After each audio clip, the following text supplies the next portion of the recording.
আজকে হচ্ছে যে 9th এপ্রিল আর আজকে বার হচ্ছে বুধবার।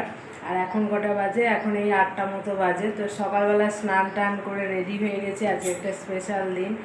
তো তার জন্যে তো আজকে আমার হাজব্যান্ডের বার্থডে, তো ওই জন্য স্নান টান করে আজকে সকাল সকাল রেডি হয়ে গেছি। বেলায় অনেক রান্না বান্না আছে। তো এখন থাকতে আজকের ভিডিওটা স্টার্ট করছি। আশা করছি আজকের ভিডিওটা তোমাদের ভালো লাগবে। সকালবেলায় যে পুজো টুজো সব দেয়া হয়ে গেছে আজকে। এই যে পুজো টুজো সব দেওয়া হয়ে গেছে, স্নান করা হয়ে গেছে। আর আমার মেয়েরও স্নান করা হয়ে গেছে, কিন্তু ও আজকে যাবে স্কুলে, কেননা ওর আজকে ইংলিশ পরীক্ষা আছে। তো আজকে স্কুলে যাবে। তো এখনো চাটা করিনি, আমাদের গ্যাস নেই। এই আমাদের বার্থডে গার্ল বলছি, বার্থডে বয় বসে আছে, কান খুটকাচ্ছে। চানটা কখন করবে? জল তো আছে ড্রামে ভরা। ওর বাবা ওর মেয়েকে হচ্ছে যে স্কুল দিতে চলে গেছে। তো আজকে ওর পরীক্ষা আছে, নাহলে স্কুল পাঠাতাম না, কিন্তু ও আজকে পরীক্ষা আছে বলে স্কুলে গেল। তো টিফিনে বাড়ি চলে আসবে। তেমন ওপরে চলে এসেছি। তো প্রথমেই না পাঁপড়টা ভেজে নিচ্ছি, কেননা পরে কড়ার তো নোংরা হয়ে যাবে, অনেক কিছু ভাজাভুজি হবে, তখন আর পাঁপড়টা ভাজা যাবে না, আলাদা আবার একটা কড়া লাগবে। তো তার জন্য আর কি পাঁপড়টা ভেজে আর কি প্লাস্টিকে ভরে রেখে দেবো। তো সব কটা প্যাকেটের পাঁপড়ই ভেজে নেবো, কেন রাখবো না, একটা দুটো করে খেতে খেতে সবগুলো খাওয়া হয়ে যায়। কেননা প্লাস্টিকে ভরে রাখলে অনেক মানে 2 দিন 3 দিন থাকে। তো 2 দিন 3 দিন তো আমাদের থাকবে না, আমাদের 2 দিনেই শেষ হয়ে যাবে, আজকে আর কালকে। তো তার জন্য পাঁপড়টা ভেজে নিচ্ছি। তো অনেক কিছু কোটা হয়ে গেছে ভাজার জন্যে। তো মা আর কি কেটে দিয়েছে। তো 5 রকমের ভাজা। তো কি কি ভাজা হবে চলো তোমাদের ঘরে দেখায়। তো হবে হচ্ছে যে আলু ভাজা। এই যে আগে আলুটা ভেজে না, প্রথমে কলা ভেজেছিলাম, তারপরে আলু পটল আর হচ্ছে যে কুমড়ো ভাজবো। আর ভাজবো হচ্ছে যে আলু পটল কুমড়ো আর বেগুন, আর কি ভাজলাম, আর হচ্ছে যে কাঁচকলা। এই 5 রকমের মতো ভেজেছিলাম। আর মাংসর আলু কাটা আছে, চাটনির আম কাটা আছে, পেঁয়াজ কাটা আছে। এটা পায়েসের জন্য চাল ধুতে দিলাম, ঘি মাখিয়ে রেখে দেবো। আর এদিকে মাছ মাংস সব ধুয়ে নুন হলুদ মাখিয়ে রাখা আছে। এবার খালি ঝটপট রান্না করলেই হয়ে যায়।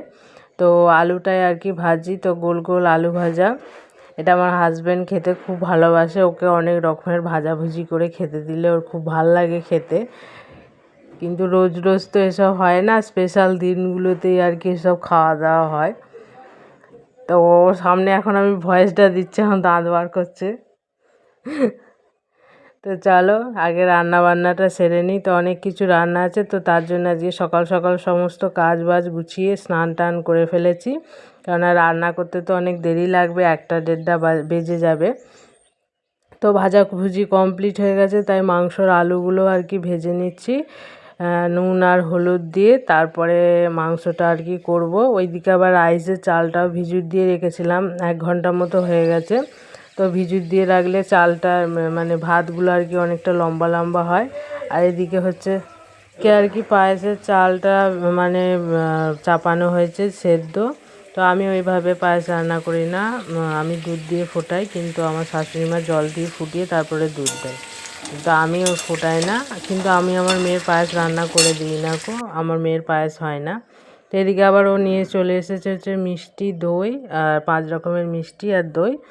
তো আর এখানে মাছের ঝালটা করে ফেলেছি। মাছের ঝালটা না মশলাটা একটু লালচে হয়ে গেছে, তার জন্য কালোর মতো লাগছে, কিন্তু দেখতে খুব সুন্দর হয়েছিল, খেতেও খুব ভালো হয়েছিল। আর এদিকে ভাজাগুলো সব রেডি হয়ে গেছে। আর ওদিকে চাপিয়েছি হচ্ছে যে মাংসটা, তো ওটাই এখন কষছি। তো অনেকটা পরিমাণ মাংস, তো কষাতে লেট হবে।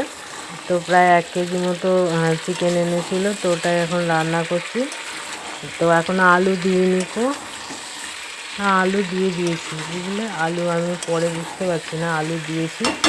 তো তো এটা এখন অল্প একটু জল দিয়ে কষা কষাই করব, বেশি ঝোল রাখবো না। আর এটা হচ্ছে যে রাইসের জন্য কাজু আর কিচমিচ বের করে রেখেছি। আর এদিকে না গাজর আর হচ্ছে যে ক্যাপসিকাম দেবো, আর কিছু আনাজ দেবো না, কেন বিনস মটরশুঁটি ওসব কিছু খায় না। তো এই যে আমার ফাইনাল রান্না বান্না, এই যে রাইস হয়ে গেছে, তো 1 গামলা রাইস। তো আর একটুখানি রাইস এমনি রেখে দিয়েছি, প্লেন রাইস, ওটা আর গাজর ফাজর দিইনি। এদিকে হচ্ছে যে চিকেন, আর এদিকে হচ্ছে যে পায়েস, আর এদিকে হচ্ছে যে টমেটো নয় আমের চাটনি, আর এদিকে হচ্ছে যে বললাম মাছের ঝাল, আর নিচে ওই ভাজা আছে আর কি। এই আজকে জন্মদিনের রান্না বান্না। শুধু জন্মদিন নয়, শুধু আরও আছে হচ্ছে যে আমার একটা দেওরের আইবুড়ো ভাত। তো আর দুজনকে একসঙ্গে আজকে জন্মদিন ও আইবুড়ো ভাত দুটোই একসঙ্গে করে ফেলবো আমি, মানে এক কাজে 2 কাজ, এটাই আজকে আমি করব। তো সামনেই আমাদের বিয়ে বাড়ি আছে, তো তোমরা সবাই দেখতে পাবে, বিয়ে বাড়িতে তো যাবোই, আরও ব্লগ আসবে। তো এই আজকে রান্না বান্না করলাম। তো আর কিছু পেরে উঠিনি, যখন পারবো তখন আরও কিছু রান্না করে খাওয়াবো, এখন এইটুখানি পেরেছি, তো এই এখন খাওয়াবো। তো এই যে মেয়েকে টিফিনবেলায় আনতে চলে গেছে, তো সবাইকে খেতে দিয়ে দিয়েছি। জন্মদিনের পায়েস খেতে নিজে কেমন লাগছে বলো? ভালো লাগছে। কেকটা কখন আনতে যাবে? পয়সা নেই। পয়সা নেই তোমার কেক আনার? কেক কাটবে না কেন? পয়সা নেই,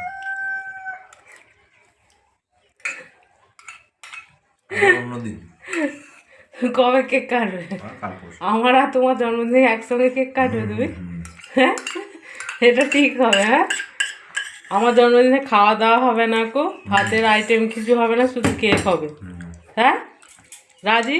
খাসির মাংস না, খাওয়া দাওয়ার আইটেম হবে না, শুধু কেক হবে। তোমার জন্মদিনে যখন খাওয়া দাওয়ার আইটেম হয়েছে, কেক হয়নি, তাহলে আমার জন্মদিনে কেক হবে, খাওয়া দাওয়ার আইটেম কিছু হবে না। খাওয়াবো তো আমি। না, তোমার বেলায় যেহেতু পয়সা নেই, তাহলে আমার বেলাতেও পয়সা থাকবে না। ও আর কিছু খেতে যাবো না রাত্রে, কেন, পেট লোড? তা তোমার আজকে কত কি করে খাওয়ালাম আমি? অনেক কিছু। অনেক কিছু? কি কি করে খাইয়েছি? মাংস, হ্যাঁ, মাছ, হ্যাঁ, বেগুন ভাজা, হ্যাঁ, আলু ভাজা, পটল ভাজা, এরকম মুখটা সামনে দিয়ে নিলে। আর কি, কলা ভাজা, হ্যাঁ, মিষ্টি 5 রকমের, পাঁপড়, কচি আমের টক, পায়েস, আর কিছু নেই। তো আমি দুপুরবেলা আর কি হচ্ছে যে রাইস মাংস এসব খেয়েছিলাম, পায়েসটা খাইনি। তো হাজব্যান্ডের জন্মদিনের পায়েসটা এখন সন্ধেবেলা খাচ্ছি বসে বসে, বেশ ভালো লাগলো খেতে, বসে বসে খেলাম, ও খেলো আর আমি তারপরে খেলাম। মেয়ে খাবে না, মেয়ে একটু পাঁপড় ভাজা খেলো, বলছে মা আমি এখন খাবো না। রাত্রে তো রান্নাবান্নার ছুটি, তার মানে সব কিছুই আছে, তো রাত্রে আর রান্নাবান্না করবো না, এই আর কি খাবো। তো আজকের মতো ভিডিওটা এই পর্যন্তই, ভালো লাগলে লাইক কমেন্ট শেয়ার করতে ভুলবে না। তো আজকের মতো গুড নাইট অ্যান্ড টাটা, কালকে আসবো আবার একটা নতুন ভিডিও নিয়ে।